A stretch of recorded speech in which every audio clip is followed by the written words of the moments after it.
إن الحمد لله نحمده ونستعينه ونستغفره ونعوذ بالله من شرور أنفسنا ومن سيئات أعمالنا من يهد الله فلا مضل له ومن يضلل فلا هادي له وأشهد أن لا إله إلا الله وحده لا شريك له وأشهد أن محمدا عبده ورسوله أما بعد فإن خير الحديث كتاب الله وخير الهدي هدي محمد صلى الله عليه وسلم وشر الأمور محدثاتها وكل محدثة بدعة وكل بدعة ضلالة وكل ضلالة في النار. أعوذ بالله السميع العليم من الشيطان الرجيم. بسم الله الرحمن الرحيم. يا أيها الذين آمنوا اتقوا الله حق تقاته ولا تموتن إلا وأنتم مسلمون. يا أيها الناس اتقوا ربكم الذي خلقكم من نفس واحدة وخلق منها زوجها وبث منهما رجالا كثيرا ونساء واتقوا الله الذي تساءلون به والأرحام إن الله كان عليكم رقيبا. يا أيها الذين آمنوا اتقوا الله وقولوا قولا سديدا يصلح لكم أعمالكم ويغفر لكم ذنوبكم ومن يطع الله ورسوله فقد فاز فوزا عظيما. وقال النبي أولى بالمؤمنين من أنفسهم. تمام قسم کی تعریفات اللہ رب العالمین وحدہ لا شریک کے لیے لائق و زیبا ہے، جو ساری کائنات کا تنہا خالق و مالک ہے، اور بے شمار درود و سلام ہوں اللہ کے آخری نبی جناب کریم محمد رسول اللہ صلی اللہ علیہ وسلم کی ذات مقدسہ پر۔ محترم حاضرین، نبی کریم صلی اللہ علیہ وسلم جو دین اور شریعت لے کر آئے ہیں، اس کے پر عمل کرنا نفس پر بڑا گرا گزرتا ہے، مشکل ہوتا ہے۔ اب اس مشکل کو آسان کیسے بنایا گیا؟ نبی کریم صلی اللہ علیہ وسلم کی محبت کے ذریعے۔ اگر محبت کا یہ جذبہ نہیں ہوتا تو آپ کی لائی ہوئی شریعت اور دین کے پر عمل کرنا بڑا مشکل ہوتا۔ اسی وجہ سے آپ صلی اللہ علیہ وسلم نے ارشاد فرمایا، لا یؤمن احدکم حتی اکون احب الیہ من والدہ وولدہ والناس اجمعین۔ تم میں کا کوئی شخص اس وقت تک مومن نہیں ہو سکتا جب تک کہ میں اس کے نزدیک، اس کے والد، اس کی اولاد اور تمام لوگوں سے محبوب نہ بن جاؤ۔ تو یہ محبت ہے۔ جب تک اللہ کے رسول تمام لوگوں سے زیادہ محبوب ہمارے نزدیک نہیں بن جاتے، تب تک ہمارا ایمان مکمل نہیں ہو سکتا۔ یعنی ایمان کی تکمیل کے لیے محبت رسول ضروری ہے، لیکن حصول جنت کے لیے، جنت میں جانے کے لیے اطاعت رسول ضروری ہے۔ یہ نہیں کہ آپ صرف محبت کا دم بھر رہے ہیں، اطاعت کا جذبہ ہے ہی نہیں، اللہ کے رسول صلی اللہ علیہ وسلم کے کہے کے مطابق چلنے کا جذبہ ہی نہ ہو، تو ایسی محبت اللہ رب تبارک و تعالیٰ کو مطلوب نہیں، بلکہ وہ محبت جس میں اطاعت، فرما برداری، نبی کی لائی ہوئی شریعت کے مطابق چلنے کا جذبہ ہو۔ سورہ نساء میں اللہ تبارک و تعالیٰ نے ارشاد فرمایا، وَمَن يُطِعِ اللَّهَ وَالرَّسُولَ فَأُولَٰئِكَ مَعَ الَّذِينَ أَنْعَمَ اللَّهُ عَلَيْهِم مِّنَ النَّبِيِّينَ وَالصِّدِّيقِينَ وَالشُّهَدَاءِ وَالصَّالِحِينَ وَحَسُنَ أُولَٰئِكَ رَفِيقًا، کہ جو اللہ کی اور اس کے رسول کی اطاعت کرے گا تو اس کا حشر کن لوگوں کے ساتھ ہوگا؟ نبیوں کے ساتھ، صدیقین کے ساتھ، شہداء اور صالحین، اور یہ سب سے بہترین رفاقت اور ساتھ ہے۔ اس ضمن میں ایک روایت ہے جسے علامہ امام طبرانی رحمۃ اللہ علیہ نے روایت کیا۔ حضرت عائشہ رضی اللہ تعالیٰ عنہ بیان کرتی ہیں کہ ایک صحابی آنے کے بعد اللہ کے رسول صلی اللہ علیہ وسلم سے کہا کہ اللہ کے رسول، آپ میرے نزدیک میری جان، میرے مال، اولاد، تمام چیزوں سے زیادہ محبوب ہے۔ میں اپنے گھر میں ہوتا ہوں، اپنے بال بچوں کے درمیان آپ کی یاد ستاتی ہے، اور جب آپ کی یاد ستاتی ہے تو آپ کو دیکھنے کے لیے یہاں چلا آتا ہوں، لیکن وَإِذَا ذَكَرْتُ مَوْتِي وَمَوْتَكَ، جب میں میری اور آپ کی موت کو یاد کرتا ہوں۔ ایک صحابی نبی کریم صلی اللہ علیہ وسلم کے سامنے لفظ موت استعمال کر رہے، یہ گستاخی نہیں ہے۔ لوگوں نے بلا وجہ اس لفظوں کے بارے میں اتنا بتنگڑ بنا دیا کہ اللہ رحم کرے، اور اس کے پیچھے ایک نیا عقیدہ کیا، گمراہی، کہ اللہ کے رسول صلی اللہ علیہ وسلم پردہ کر گئے، وصال کر گئے۔ ایسا کوئی لفظ آپ کو حدیث کے اندر، قرآن مجید کے اندر نہیں ملے گا۔ ہر جگہ آپ کو لفظ موت ہی ملے گا۔ یہاں پر صحابی نے کیا کہا؟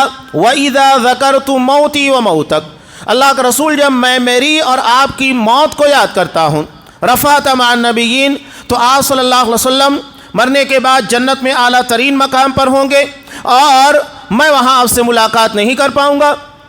آپ صلی اللہ علیہ وسلم نے کوئی جواب نہیں دیا۔ اتنے میں حضرت جبرائیل علیہ السلام اسی آیت کو لے کر نازل ہوئے کہ جو اللہ اور اس کے رسول کی اطاعت کرے گا وہ اس کا حشر کن لوگوں کے ساتھ ہوگا؟ نبیوں، صدیقین، شہداء اور صالحین کے ساتھ۔ اب بات غور کیجئے، صحابی محبت کا تذکرہ کر رہے ہیں اور قرآن مجید کی آیت نازل ہو رہی ہے اطاعت اور فرما برداری کے بارے میں۔ وَمَن يُطِعِ اللَّهَ وَرَسُولَهُ وَالرَّسُولَ، کہ جو اللہ اور رسول کی اطاعت کرے۔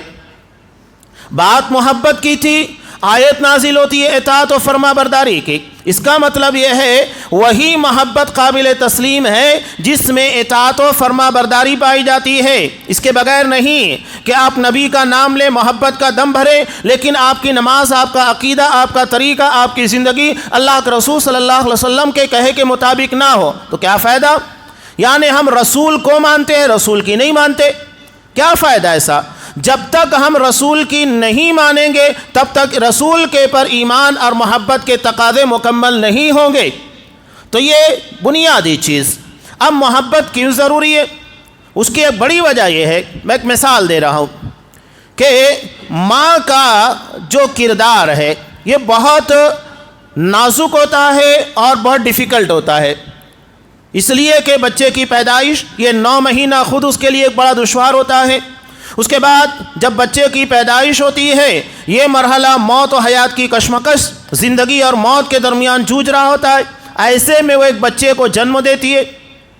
اس کے بعد بچے کی پیدائش کے بعد اس کی مسلسل 24 گھنٹے نگرانی کرنا۔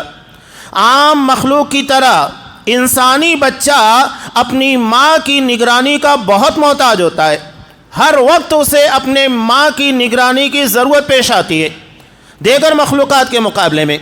حالانکہ آپ دیکھیے دیگر جانوروں کے بچے ہیں کچھ ہی مہینوں کے بعد یہ اپنی ماں سے بیگانہ ہو جاتے ہیں، انہیں اپنی ماں کی ضرورت نہیں ہوتی ہے، لیکن انسانی بچہ 2 سال تک اپنی ماں کے دودھ کا محتاج ہوتا ہے، اور اس کے بعد ایسا نہیں ہے کہ دودھ کو چھوڑ دینے کے بعد اپنی ماں سے بیگانہ ہو گیا، اسے ماں کی ضرورت نہیں، بلکہ اس کے بعد بھی ماں اور باپ کی ضرورت، ان کی سرپرستی پیش آتی ہے۔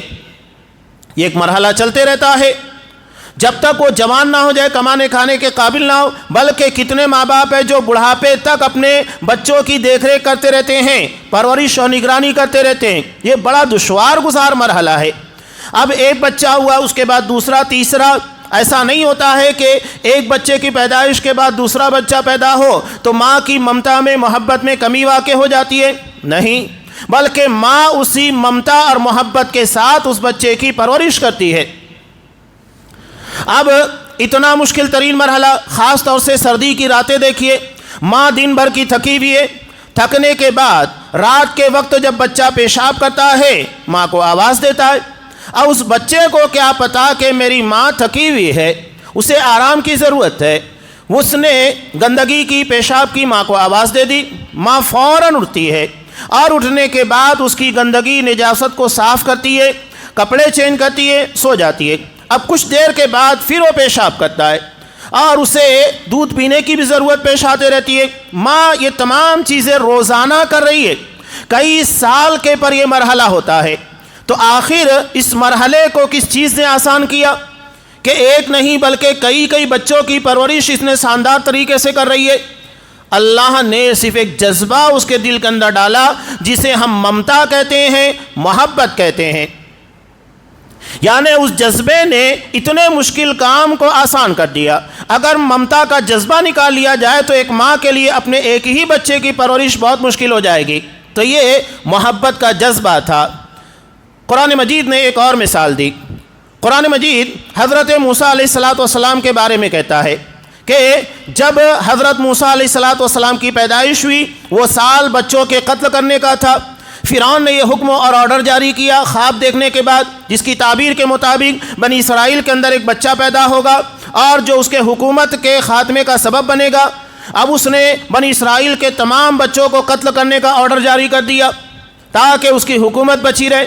حالانکہ اس جاہل اور نادان کو یہ نہیں پتا کہ خواب اگر سچا ہے تو اس کا مطلب یہ ہے کہ واقع ہو کر رہے گا، وہ کتنی بھی ایڑی چوٹی کا زور لگا لے، خواب اپنی جگہ کے پر پورا ہوگا۔ دوسری اہم بات کہ اس طرح اس نے بچوں کو مارا تو بنی اسرائیل کے پر ایک خطرناک قسم کا ظلم مسلط ہو چکا تھا۔ تفسیر ابن کثیر کی روایت کے مطابق اس نے 70,000 بنی اسرائیل کے بچوں کو قتل کر دیا۔ سوچئے کتنا ظالم تھا۔ اب ایسے میں قرآن پڑھیے، اس لیے میں کہتا ہوں قرآن کس موقع کے پر کیا حکم دیتا ہے۔ ایسا نہیں تھا کہ حضرت موسیٰ علیہ السلام نے چلو اتنا بڑا ظالم ہے، ہمارے ہزاروں بچوں کو قتل کر دیا، آپ چلو اس کے خلاف خروج کرو، اسے مارو، فوج تیار کرو۔ نہیں، ہر کسی چیز کا ایک طریقہ کار ہوتا ہے۔ اسلام ہمیں جذباتیت نہیں سکھاتا ہے۔ اگر دشمن سے لڑنے کی ہمارے پاس طاقت نہیں ہے تو بچی کچی طاقتوں کو لے کر بھی اپنے آپ کو فنا نہیں کرنا ہے۔ اسلام پڑھیے، قرآن پڑھیے، سیرت کا مطالعہ کیجئے، جب آپ کو ساری چیزوں کا صحیح طور پر علم ہوگا۔ اب مسئلہ یہ ہوا کہ بنی اسرائیل کے بچے جب مارے جانے لگے تو ان کی خدمت کون کرے گا، ان کے ہاں پر نوکری کون کرے گا؟ تو اس کے لیے فرعون نے یہ آرڈر جاری کیا 1 سال بچوں کو مارا جائے گا، دوسرے سال نہیں، 1 سال گیپ کر کے۔ اب اللہ اگر چاہتا بہت آسان تھا، حضرت موسیٰ علیہ السلام کو اس سال پیدا کرتا جس سال بچوں کو نہیں مارنے کا آرڈر تھا، لیکن اللہ نے اسی سال پیدا کیا جس سال بچوں کو مارنے کا آرڈر تھا۔ یہی اللہ کی قدرت کاملہ ہے۔ اللہ جسے رکھے اسے کون چکے۔ اللہ نے اپنی قدرت کا مظاہرہ کیا۔ میری قدرت کے سامنے دنیا کی بڑی سے بڑی طاقتیں کوئی حیثیت نہیں رکھتی ہیں، اور یہی اللہ پر توکل اور یقین کا مطلب ہے۔ اللہ پر یقین کرو، توکل کرو، وہ کبھی ضائع نہیں ہونے دے گا۔ حضرت ہاجرہ کو لے جا کر حضرت ابراہیم علیہ السلام جب مکہ، جہاں آج ہزاروں کا مجمع ہر وقت ہوتا ہے، لیکن جس وقت حضرت ہاجرہ اپنے بچے کو لے کر وہاں پر گئی تھی حضرت اسماعیل علیہ السلام کو، وہاں کوئی نہیں تھا، بے آب و گیا میدان تھا۔ تب انہوں نے حضرت ابراہیم علیہ السلام سے پوچھا کہ آپ ہمیں یہاں پر کیوں چھوڑ کر جا رہے ہیں؟ حضرت ابراہیم علیہ السلام نے کئی مرتبہ سوال کرنے کے بعد جواب دیتے ہوئے کہا کہ اللہ کا حکم ہے۔ انہوں نے سوال کیا کیا یہ اللہ کا حکم ہے؟ کہا اللہ کا حکم ہے، بغیر پلٹے دیکھے۔ تب انہوں نے کہا، کیا کہا؟ اِذَا لَن يُضَيِّعَنِي اللَّهُ، اگر اللہ نے حکم دیا ہے تو ہمیں ضائع نہیں کرے گا۔ یہ اللہ کے پر یقین اور توکل ہوتا ہے۔ کیا ہمارے اندر وہ توکل و یقین ہے؟ نہیں ہے، اس لیے کہ اللہ تبارک و تعالیٰ کی قدرت کے بارے میں جو علم ہونا چاہیے وہ ہمیں نہیں ہے۔ جب اللہ کے بارے میں ہمیں علم ہوگا تو لازمی طور کے پر اللہ پر یقین اور توکل بڑھتا جائے گا۔ بہرحال حضرت موسیٰ علیہ السلام کو اللہ نے پیدا کیا۔ اب اسی سال پیدا ہونے کے بعد اللہ نے ان کی ماں کی طرف یہ پیغام بھیجا، جب تک سنبھال سکتی ہو سنبھالو، اور جب نہیں سنبھال پاؤ گی اسے ہمارے حوالے کر دینا۔ چنانچہ اللہ کے حکم کے مطابق انہیں ایک صندوق کے اندر رکھا اور دریا میں ڈال دیا۔ اب یہ کہاں پر گیا؟ فرعون کا محل جو کہ دریا کے کنارے واقع تھا، اور اسی وقت یہ صندوق وہاں پر پہنچا جب فرعون وہاں موجود تھا۔ تب کیا ہوا؟ وہ جس نے ہزاروں بنی اسرائیل کے بچوں کو قتل کر دیا، اسے ایک اور بچے کو مار دینا کتنا مشکل تھا؟ کچھ بھی نہیں، آرڈر دیتا گردن اڑا دی جاتی، سر کو تن سے جدا کر دیا جاتا۔ لیکن اللہ نے کہا کہ آخر فرعون جیسا ظالم اور جابر یہ حضرت موسیٰ علیہ السلام کے قتل سے کیوں باز آیا؟ سورہ طٰہٰ میں اللہ نے ارشاد فرمایا وَأَلْقَيْتُ عَلَيْكَ مَحَبَّةً مِّنِّي، میں نے اپنی محبت تمہارے پر نچھاور کر دی تھی، اور اسی محبت کی بنیاد کے پر اتنا بڑا ظالم تمہیں دیکھنے کے بعد مارنے سے، قتل کرنے سے باز آ گیا۔ یہ محبت کا جذبہ ہے۔ تو یہ بنیادی باتیں میں نے آپ کے سامنے اس لیے بیان کی تاکہ اللہ کے رسول صلی اللہ علیہ وسلم کے بارے میں ہم جانیں، اور جب جانیں گے تو آپ سے محبت بڑھے گی، اور محبت ہی دراصل اللہ کے رسول صلی اللہ علیہ وسلم کی اطاعت کی طرف لے کر جائے گی۔ ایک صحابی، دیکھیے اطاعت کیسے محبت کی بنیاد کے پر پیدا ہوتی ہے۔ ایک صحابی جنہوں نے اپنے ہاتھ میں سونے کی انگوٹھی پہنی تھی، اللہ کے رسول صلی اللہ علیہ وسلم نے اسے اتار پھینکا اور کہا کہ مردوں کے لیے سونا حلال نہیں ہے۔ آج ہمارے یہاں منگنی میں بھی ایک تو منگنی کی جو رسومات ہے خلاف شریعت، ہم نے بلا وجہ بوجھ اپنے پر لاد لیا، اور اس میں بھی سونے کی انگوٹھیاں پہنائی جاتی ہیں۔ مردوں کے لیے سونا حرام ہے، کسی صورت میں ہم اسے استعمال نہیں کر سکتے، چاہے گلے میں سونے کی چین پہنی جائے یا انگوٹھی استعمال کی جائے، نہیں۔ لوگوں کو تو اتنا بھی پتہ نہیں ہے کہ اللہ کے رسول صلی اللہ علیہ وسلم نے انگوٹھی کس انگلی کے اندر پہنی۔ اللہ کے رسول صلی اللہ علیہ وسلم انگوٹھی اس انگلی کے اندر پہنا کرتے تھے، چنگلی انگلی جس کو کہا جاتا ہے، کانی انگلی، اس انگلی میں اللہ کے رسول صلی اللہ علیہ وسلم انگلی میں انگوٹھی پہنا کرتے تھے۔ اللہ کے رسول نے سونے کی انگوٹھی کو یا سونے کا کوئی بھی زیور ہو، گلے میں چین وغیرہ جو استعمال کرتے ہیں وہ تو خلاف شریعت ایسے بھی ہے، چاہے آپ سونے کی پہنے یا ہیرے کی پہن لے یا لوہے کی پہن لے، سب حرام ہے، اس لیے کہ یہ عورتوں سے مشابہت ہے۔ عورتوں کی مشابہت کی بنیاد کے پر آج ہمارے عمومی طور پر نوجوان پہنتا ہے، ہاتھوں کے اندر بھی ہیروز کو دیکھتے ہیں ان کی طرح کڑا پہنے ہوئے ہوتے ہیں، یا ان کی طرح جو بھی استعمال کیا جاتا ہے ہاتھوں کے اندر پہنے گھوم رہے ہیں۔ اس کا مطلب یہ ہے ہمارے نزدیک اللہ کے رسول صلی اللہ علیہ وسلم کی سنت نہیں، بلکہ آج کے یہ رول ماڈلز جو ہمارے ایمان، ہمارے عقیدے، ہمارے اخلاق، ہر چیز کے پر ڈاکہ ڈالتے ہیں، یہ اہم بن گئے ہیں۔ آج ہمارے بچوں کے لیے افسوسناک بات یہ ہے، نوجوانوں کے لیے بھی، کہ انہیں صحابہ کے نام یاد نہیں۔ اگر امہات المؤمنین کے نام پوچھ لیے جائیں نہیں بتائیں گے، عشرہ مبشرہ کے نام پوچھ لیے جائیں نہیں بتائیں گے، لیکن ہیروز کے، کرکٹروں کے سارے پوری ٹیم کا نام بتا دیں گے۔ کتنے افسوس کی بات ہے، یعنی ہمارے نزدیک ہمارے رول ماڈلز جو ہیں کوئی اہمیت نہیں رکھتے، اور آج یہ لفنگے جو چند ٹکوں کے بس کمرے ٹھمکاتے پھرتے ہیں، یہ ہمارے نزدیک اہمیت ہے۔ جب ہمارے رول ماڈل یہ بن گئے ہیں، ہم ان کی طرح ہیئر اسٹائل رکھیں گے، ان کی طرح لباس استعمال کریں گے، ان کی طرح چلنا پھرنا ہوگا، تو پھر انہی کی طرح حشر بھی ہوگا نا۔ ایسا تو نہیں ہے کہ آپ ان بکاؤ لوگوں کی طرح اور انہیں اپنا رول ماڈل بنا کر ان کی طرح زندگی گزارے اور اللہ کی رحمت، اللہ کی برکتیں آپ کے پر نازل ہو، نہیں۔ جیسا کریں گے ویسا ہی ہمارے پر حکمراں مسلط ہوگا، ویسے ہی حالات بننے والے ہیں۔ اللہ کے رسول صلی اللہ علیہ وسلم نے اسے اتار کر پھینک دیا، کہا کہ اسے استعمال نہیں کرنا۔ جب اللہ کے رسول چلے گئے تو صحابہ نے کہا کہ اسے اٹھا لو اور اسے کسی اور چیزوں میں استعمال کر لینا۔ تو انہوں نے کیا کہا، جس چیز کو نبی نے پھینک دیا ہے میں اسے استعمال نہیں کر سکتا، تو سونا ہی کیوں نہ ہو، ہیرا ہی کیوں نہ ہو، جسے نبی نے پھینک دیا وہ ہمارے نزدیک کوئی وقت نہیں رکھتا۔ آج ہمارے نزدیک دنیا کی چیزیں اہمیت رکھتی ہے، اللہ کے رسول صلی اللہ علیہ وسلم کی سنت، آپ کا لایا ہوا دین نہیں۔ ہم ٹھکرا رہے ہیں تو ٹھکرائے جائیں گے، جس چیز کو اہمیت دیں گے اسی اعتبار سے حشر ہونے والا ہے۔ لہذا نبی سے محبت جو ہماری اطاعت اور فرما برداری کی بنیاد ہے، اس کے لیے لازم ہے اللہ کے رسول کی سیرت کا مطالعہ کیجیے۔ آج سیرت کی کتابیں اتنی ساری ہیں کہ آپ حیران رہ جائیں گے، تو چند بنیادی چیزوں کا تو مطالعہ کیجیے تاکہ اللہ کے رسول کے حالات کے بارے میں علم ہو۔ مکہ کی زندگی کے اندر کیا حالات تھے، کیسے مقابلہ کیا گیا، اس کے بعد مدنی زندگی کے کیا حالات تھے، صحابہ نے کیسی قربانیاں دی۔ جب تک ہم مطالعہ نہیں کریں گے، حالات کا علم نہیں ہوگا۔ تو سیرت کا مطالعہ بہت ضروری ہے۔ قرآن نے جب کہا لَقَدْ كَانَ لَكُمْ فِي رَسُولِ اللَّهِ أُسْوَةٌ حَسَنَةٌ، تمہارے لیے اللہ کے رسول صلی اللہ علیہ وسلم کی زندگی سب سے بہترین نمونہ ہے، قرآن کہہ رہا ہے، اللہ کا کلام کہہ رہا ہے، لیکن ہم اللہ کے رسول کو رول ماڈل نہیں مانتے۔ نہ ہماری نماز، نہ ہمارا عقیدہ، نہ ہمارا منہج، نہ ہمارا طریقہ، نہ ہمارا رہنا سہنا، کس چیز کے بارے میں ہم دعویٰ کر سکتے ہیں یہ پرفیکٹ ہے اور اللہ کے رسول کی سنت اللہ و دین کے مطابق ہے۔ جب ہم مطالعہ کریں گے، پڑھیں گے، تبھی تو احساس ہوگا نا، اس کے بغیر کہاں سے احساس ہوگا۔ تو یہ محبت ہے جو اللہ کے رسول کے لائے ہوئے دین کی تابعداری، اطاعت و فرما برداری سکھاتی ہے۔ اسے اپنے دل و دماغ کے اندر بسانے کی کوشش کیجیے۔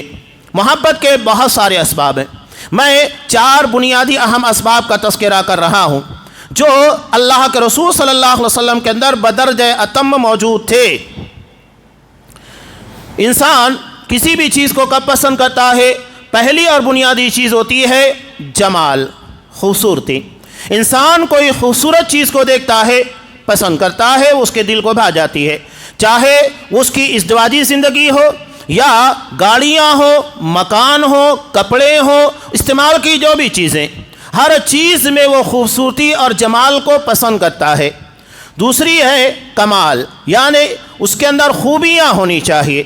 اگر ہم دیکھتے ہیں ہمیں کپڑا سلانا ہے تو بہتر سے بہتر ٹیلر کے پاس جائیں گے، اگر ہمیں گاڑی کے اندر کوئی خرابی پیدا ہو گئی تو بہتر سے بہتر میکینک کو تلاش کرتے ہیں۔ ہر چیز کے لیے بچوں کو اگر تعلیم دینا ہے اچھے سے اچھے اسکول کا ہم جائزہ لیتے ہیں، وہاں اپنے بچوں کو داخل کرتے ہیں۔ ہر چیز کے اندر ہم کمال دیکھتے ہیں، خوبصورت اس کے اندر خوبیاں دیکھتے ہیں۔ تیسری اہم بات ہوتی ہے احسان۔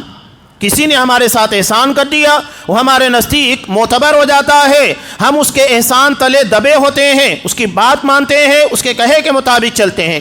اور چوتھا ہے قرابت، رشتہ داری، قربت، جیسا کہ باپ ہے، بیٹے ہیں، ماں ہے، ان لوگوں کے جو رشتہ داریاں ہیں، بھائی وغیرہ، تو یہ رشتہ ہے، قربت ہے، جس کی بنیاد کے پر ایک دوسرے کی بات مانی جاتی ہے اور ایک دوسرے کے کہے کے مطابق چلتے ہیں۔ میں انتہائی اختصار کے ساتھ ان باتوں کے بارے میں تھوڑی سی تفسیر آپ کے سامنے رکھنا چاہتا ہوں۔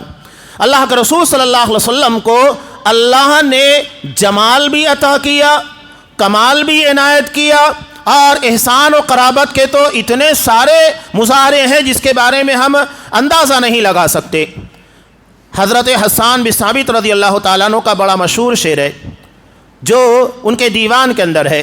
اللہ کے رسول صلی اللہ علیہ وسلم کے بارے میں انہوں نے جو ربائی کہی تھی، 4 مصرے کہے تھے، کہا وَأَحْسَنَ مِنْكَ لَمْ تَرَ قَطُّ عَيْنِي وَأَجْمَلَ مِنْكَ لَمْ تَلِدِ النِّسَاءُ خُلِقْتَ مُبَرَّأً مِنْ كُلِّ عَيْبٍ كَأَنَّكَ قَدْ خُلِقْتَ كَمَا تَشَاءُ، کہ آپ جیسا حسین نگاہوں نے کسی کو دیکھا نہیں، اور آپ جیسا خوبصورت بچہ ماں نے جنا ہی نہیں، آپ ہر قسم کے عیب سے ایسے پاک پیدا کیے گئے ہیں، گویا کہ آپ اللہ کے سامنے کھڑے ہو کر مطالبہ کر رہے ہیں، اللہ مجھے ایسا بنا، اور اللہ نے آپ کے مطالبے کے پر آپ کو ایسا بنا دیا۔ انسان کے اندر آپ بہت سارے لوگوں کو دیکھیں تو کسی کے بال کے بارے میں لگتا نہیں اس کے بال ویسے مناسب نہیں ہیں، کسی کی ناک کے بارے میں، کسی کے ہاتھ، کسی کی باڈی، کسی کی قد و قامت، لیکن اللہ کے رسول ہر اعتبار سے پرفیکٹ تھے، نہ بہت لمبے نہ ناٹے، درمیانہ قد۔ آپ صلی اللہ علیہ وسلم کا سینہ چوڑا تھا، جو انسان کی جسامت کے لیے بہترین ساخت ہوتی ہے۔ آپ کا رنگ سرخ گلابی تھا، یعنی گلابی مائل، گورے پن میں بھی دو ہوتا ہے، ایک پیلا پن ہوتا ہے جس میں یلو ٹائپ پایا جاتا ہے، اور ایک ہوتا ہے لالی پائی جاتی ہے۔ تو آپ صلی اللہ علیہ وسلم سرخ و سفید تھے، یعنی خوبصورتی کی جتنی چیزیں تھی لا کر نبی کریم صلی اللہ علیہ وسلم کی ذات گرامی میں رکھ دی گئی۔ حضرت جابر بن عبداللہ رضی اللہ تعالیٰ عنہ کہتے ہیں کہ ایک مرتبہ 14ویں کا چاند نکلا ہوا تھا، 14ویں کی رات تھی، اللہ کے رسول صلی اللہ علیہ وسلم سامنے سے چلے آئے، میں کبھی چاند کو دیکھتا، کبھی نبی کریم صلی اللہ علیہ وسلم کے چہرے انور کو، آخر میں نے یہی کہا کہ چاند اگر تجھے بھی خوبصورتی ملی ہے تو اللہ کے رسول صلی اللہ علیہ وسلم سے، اور تیری خوبصورتی بھی نبی کے چہرے کے سامنے ماند ہے، نبی سے بہتر تیرے اندر خوبی نہیں پائی جاتی، نہ خوبصورتی پائی جاتی۔ یہ آپ صلی اللہ علیہ وسلم کے بارے میں اشعار ہے جو صحابہ نے جنہوں نے دیکھا تھا انہوں نے بیان کیا۔ کمال اور خوبی، اللہ کے رسول صلی اللہ علیہ وسلم کے بارے میں ایک ہی حدیث بیان کر دوں تو کافی ہے۔ مسند احمد کی روایت، حضرت عائشہ رضی اللہ تعالیٰ عنہ سے جب پوچھا گیا کہ یہ بتائیے اللہ کے رسول کے اخلاق کیسے تھے، تو کیا کہا؟ کان خلقہ القرآن، آپ کے اخلاق قرآن مجید کی تعلیمات احکامات کے مطابق تھے، یعنی قرآن کی تفسیر اگر دیکھنا ہے تو نبی کریم صلی اللہ علیہ وسلم کے کردار و عمل کو دیکھیے، ہر چیز قرآن کے کہے کے مطابق، قرآن جو کہہ رہا ہے وہ نبی کر رہا ہے، قرآن جس سے منع کر رہا ہے نبی اس سے باز آ گیا، رک گیا۔ قرآن کی مکمل تعبیر نبی کریم صلی اللہ علیہ وسلم کی حیات مبارکہ۔ احسان، ایک واقعہ بیان کروں، احسانات نبی کریم صلی اللہ علیہ وسلم کے اتنے ہیں جنہیں ہم شمار نہیں کر سکتے، جنہوں نے ہمیں اپنے رب سے متعارف کرایا۔ اللہ کے رسول صلی اللہ علیہ وسلم نے امت کے پر کتنے احسانات کیے، کوئی طبقہ بچا نہیں ہے، جانوروں تک احسان کیے، جانوروں کے لیے وہ اصول اور ضابطے بیان کیے، اتنے زیادہ نبی کریم صلی اللہ علیہ وسلم کے احسانات۔ قریب کا ایک واقعہ میں آپ کو بتا رہا ہوں، تمل ناڈو، وہاں پر غیر مسلم کا مزدوروں کا جو لیبر پارٹی ہوتی ہے اس کا ایک سرگنا تھا، لیڈر تھا۔ فیکٹری کے اندر جو چمڑے کی ہوتی ہے، لیدر کی، کام کرنے والے مزدوروں کو پرابلمس آ رہا تھا۔ مسئلہ یہ تھا کہ منتھلی پیمنٹ دینے کی وجہ سے مزدوروں کو بہت پرابلمس ہو رہے تھے، پورا مہینہ انتظار کرنا پڑتا، اور اس کے بعد انہیں جو کام کرنا ہے کریں، مہینے کی جب پیمنٹ ملے گی۔ اب ان لوگوں کا مطالبہ تھا کہ اس مدت کو کم کیا جائے، چاہے ویکلی کر دیا جائے، ہفتے واری کر دیا جائے، لیکن اس بات کی سنوائی نہیں ہو رہی تھی۔ اسی درمیان اسے معلوم پڑا کہ ایک فیکٹری کے مالک نے اپنی فیکٹری کے اندر یہ قانون پاس کر دیا ہے کہ مزدور اگر روزانہ پیمنٹ لینا چاہے تو لے سکتا ہے، روزانہ پیمنٹ لے چلا جائے۔ وہ حیران ہو گیا، وقت نکال کر جب اسے اپوائنٹمنٹ ملا، جا کر مالک سے ملاقات کرتا ہے۔ ملاقات کرنے کے بعد وہ مالک کہتا ہے، جب اس سے سوال ہوتا ہے کہ آپ نے اپنی فیکٹری کے اندر یہ قانون کیسے بنا دیا جبکہ ہم مطالبہ کر رہے ہیں، کسی نے اس کے پر عمل نہیں کیا، نہ سرکاری طور کے پر جی آر نکلا ہوا ہے۔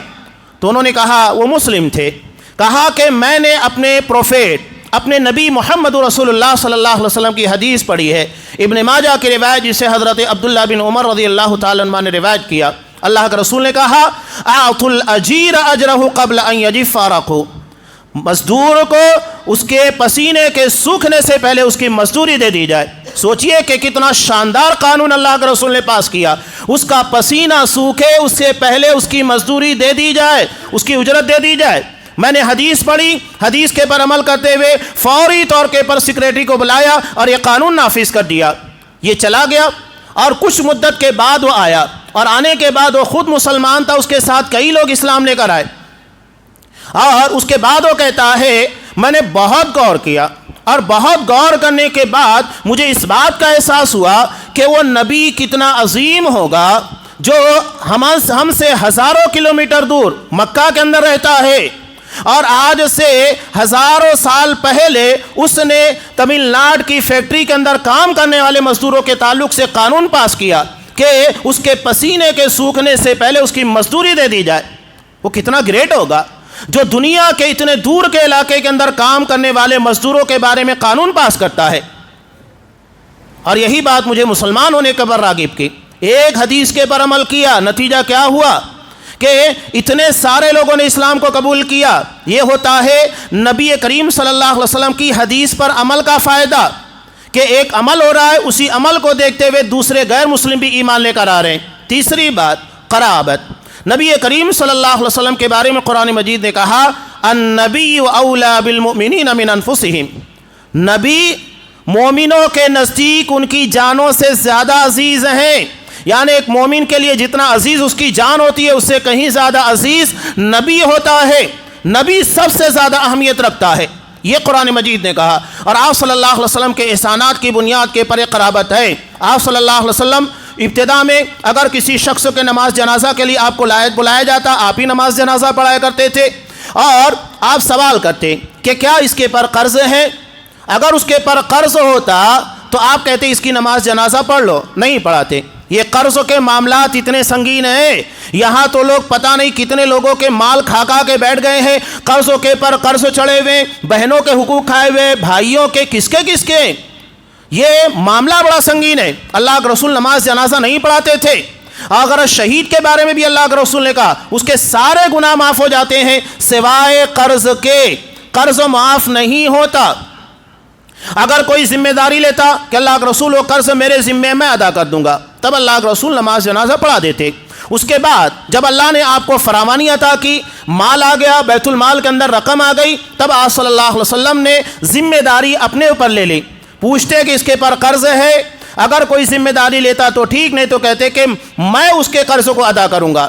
یہ ہے امت کے ساتھ احسانات، قربت، کہ آپ اس کے قرض کو خود ادا کیا کرتے تھے۔ یہ باتیں جو میں نے آپ کے سامنے رکھی، اس کی بنیادی وجہ یہ ہے کہ اللہ کے رسول صلی اللہ علیہ وسلم کے بارے میں ہم پڑھیں جو ہمارے نبی ہیں، اور جب نبی کی شان میں گستاخیاں ہوتی ہیں تو ہمارے اندر یہ محبت کا جذبہ ابال لے گا، اور یہی تعلیمات اگر غیروں تک پہنچائیں گے۔ بتائیے کون ہے جو نبی کے بارے میں جاننے کے بعد نبی کے خلاف ایک شبد استعمال کرے؟ نہیں استعمال کر سکتا۔ یہ ہماری بد نصیبی ہے کہ ہم نے غیروں تک نبی کریم صلی اللہ علیہ وسلم کی سیرت نہیں پہنچائی۔ ہر کوئی چاہتا ہے کہ دوسرا کام کرے۔ ہم کیا کریں گے؟ کیا ہمارے حلقے کے اندر ہم اپنا کام کر رہے ہیں؟ نہیں، ہمیں اپنا کام خود کرنا ہے، دوسروں کے کاندھوں کے اوپر نہیں ڈالنا ہے۔ یہ ہماری بہت بڑی ذمہ داری ہے۔ ہر کوئی بس دوسروں کو دوش دیتا پھر رہا ہے، ارے وہ کیا کر رہا ہے، وہ کیا کر رہا ہے، یہ کام ہے۔ ہمیں کیا کرنا ہے اس کے بارے میں سوچنا ہے۔ صرف الزامات لگا دینا، بہتان تراشیاں کر دینا، دوسروں کے سر پر ٹھیل دینا نہیں، کمال یہ نہیں ہے۔ کمال یہ ہے کہ ہم کیا کر رہے ہیں، ہم سے ہمارے کردار و عمل کے بارے میں پوچھا جائے گا۔ کیا ہم نے نبی کا دفاع کیا؟ کیا ہم نے ان لوگوں تک نبی کی تعلیمات، نبی کریم صلی اللہ علیہ وسلم کی سیرت کو پہنچایا؟ نہیں، تو یہ ہم سے پوچھا جائے گا۔ ایک غیر مسلم، آخر اس سے اتنی طویل گفتگو ہے میں بتا نہیں سکتا، یہ چند اہم باتیں میں نے اسی بنیاد کے پر رکھی کہ ہم نبی کی تعلیمات، نبی کی سیرت کو دوسروں تک پہنچانے کی کوشش کریں۔ ڈنمارک وغیرہ، یورپ وغیرہ میں بہت سارے معاملات پیش آئے، لیکن اس شر کے اندر کتنا خیر ہے آپ نے کبھی دیکھا؟